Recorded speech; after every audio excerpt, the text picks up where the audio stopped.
કે આ વાત ઉલાવણી ગઈ, આ વાત પેલા, આ વાત પેલા જિંદગી કથામાં એમ લાગે કે આ વાત મારા માટે મોક્ષ કરતા છે કે દાડે કથા મોક્ષને સાગરમાં પાર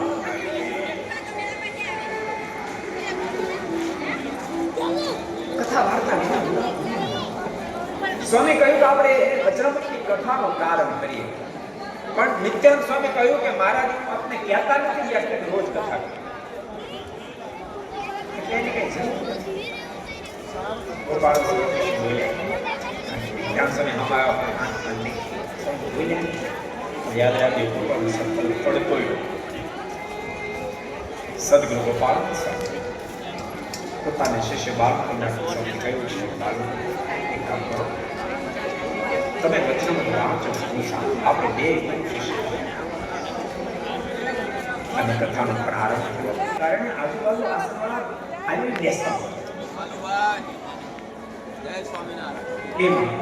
કોઈ દિવસે સદગુરુ નિત્યાનંદ સ્વામી કીધું, સ્વામી ગોપાલ અદભુત નિત્યાનંદ સ્વામી પણ કથામાં આવ્યા. નિત્યાનંદ સ્વામી જ્યારે કથામાં આવ્યા ને ત્યારે સદગુરુ ગોપાલ સ્વામી તો મોકો શોધતા હતા. સ્વામી બાળકોદાન સ્વામી કીધું, સ્વામી આ તમે રહેવા દો, નિત્યાનંદ સ્વામી વચનામૃત આપો. સ્વામી વાંચે, નિત્યાનંદ સ્વામી વચનામૃત વાંચે. ગોપાલ સ્વામી કે એના પર થોડી વાતો કરો.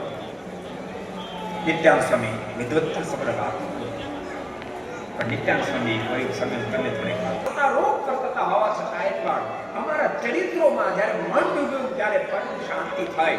મહારાજ કે અમારા ચરિત્રો, અમારું નામ રટન, અમારી આજ્ઞા ઉપાસના, આ ચાર વાત જ્યારે હૃદયમાં ઉતરી જાય, મહારાજ હે હે ઢોલ ઘાટ અમારા ભાવ સુધી પહોંચી જાય, ભાવ સુધી પહોંચી જાય. ઠીક કરે છે આ વાત કરે, ઠીક કરે એટલે આ જોવે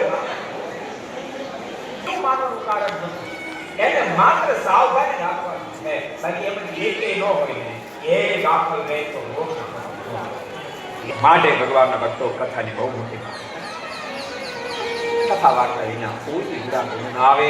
મારે મધ્યના 29માં વચનામૃતમાં હદ વાત લખી. મારા કે પ્રભુ પ્રેમી વ્યક્તિ છે એની ખાતરી શું? માર્ગે ચાલી ખાતરી વ્યવહાર